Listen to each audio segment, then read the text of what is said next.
Tudo bem, pessoal? Aqui quem fala com vocês é o Guilherme Carvalhal e no vídeo de hoje nós vamos falar sobre literatura, sobre uma peça de teatro do século XIX que permanece atual até os tempos de hoje. Então já deixa aí a sua clicada em curtir e se inscreva para acompanhar o nosso conteúdo.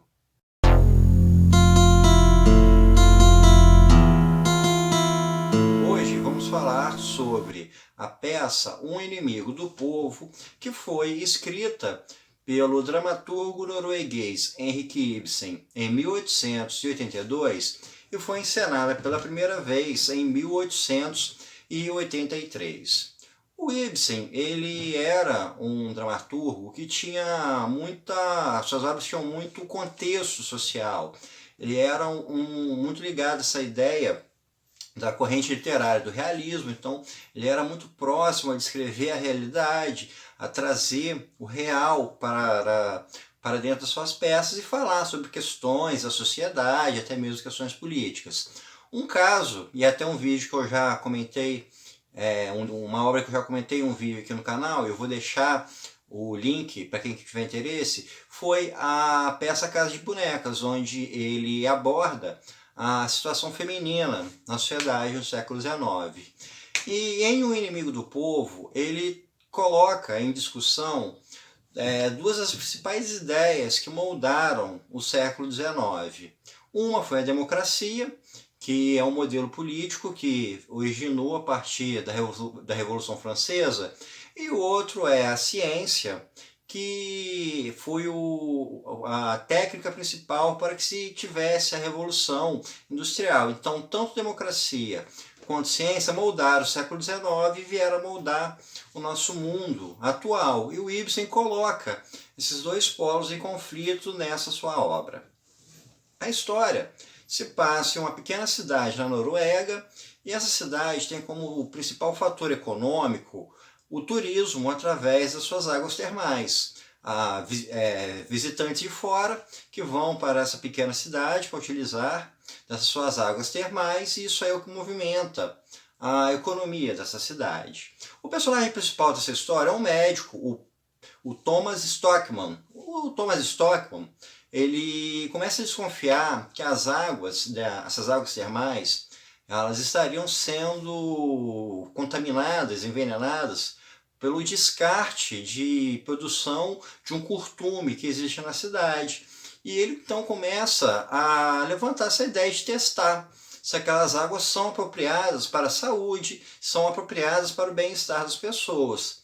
Ele faz testes nessas águas e ele conclui que de fato aquelas águas estão envenenadas, que elas são impróprias para as pessoas tomarem banho nelas. E ele quer espalhar, ele quer difundir essa verdade em prol do bem-estar das pessoas, para que as pessoas não se banhem mais, né, nessas águas. Ele então vai a um jornal local, ele justamente para fazer essa denúncia, fala sobre o problema que essas águas podem causar. Os jornalistas, no primeiro momento, concordam com ele, que isso aí tem que ser noticiado. Porém, o prefeito da cidade, Peter Stockmann, que é irmão do Thomas Stockmann, interfere. Ele diz que se for revelada essa verdade de que as águas são tóxicas, que elas são impróprias para os seres humanos, isso representaria a ruína da cidade. Toda a movimentação financeira que sustenta aquelas pessoas se perderiam se a verdade viesse à tona. E aí então começa o embate. De um lado, o prefeito querendo que a economia prevalecesse, ignorando que uma verdade científica afirmava que aquelas águas faziam mal para as pessoas, e por outro lado esse médico querendo difundir essa ideia, difundir a verdade e alertar as pessoas para que não tomem banho nessas águas. E esse conflito é levado a nível popular para uma assembleia, o médico faz um discurso e ele acaba sendo rechaçado.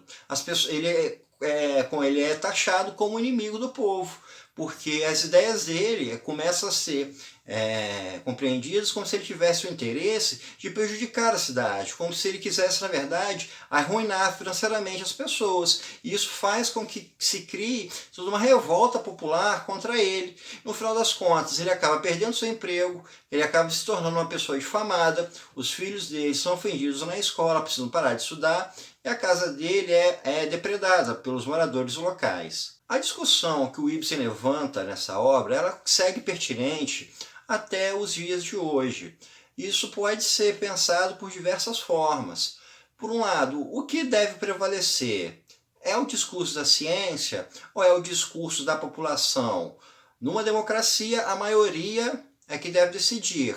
E se no contexto em que a maioria for contra o que a ciência prega, qual dos dois então deverá prevalecer? Uma outra forma também de se encarar é a gente pensar por essa ideia de sociedade de massa e de que as massas seriam conduzidas por uma liderança e que essas massas não teriam senso crítico. Então, a decisão democrática não seria algo legítimo. E no livro, nessa peça do Ibsen, a gente vê isso pela figura do prefeito, juntamente à imprensa, que consegue influenciar a população da cidade a ficar contra o médico. Ou seja, o discurso de uma liderança conduz toda uma comunidade a pensar de uma certa forma. Ou seja, seria então a democracia um modelo político válido, sendo que as pessoas podem ser assim conduzidas? Uma outra forma de se pensar também é o quanto a ciência ela pode prevalecer acima de tudo mais dentro da sociedade. Aquilo que a ciência prega deve ser sempre aplicado? A ciência tem resposta para todas as coisas? Será que o caminho que a humanidade e a sociedade devem trilhar devem ser guiados por aquilo que a ciência determina? Então, a gente vê em Um Inimigo do Povo uma obra que ela é extremamente atual, porque a gente tem até os tempos de hoje conflitos em que você vai ter a ciência querendo uma coisa, a sociedade querendo outra, e há uma certa dificuldade em se chegar a um consenso e também se pensar em qual tomada de decisão deve ser realizada. Então, pessoal, isso é tudo por hoje. Espero que vocês tenham gostado e até o nosso próximo encontro.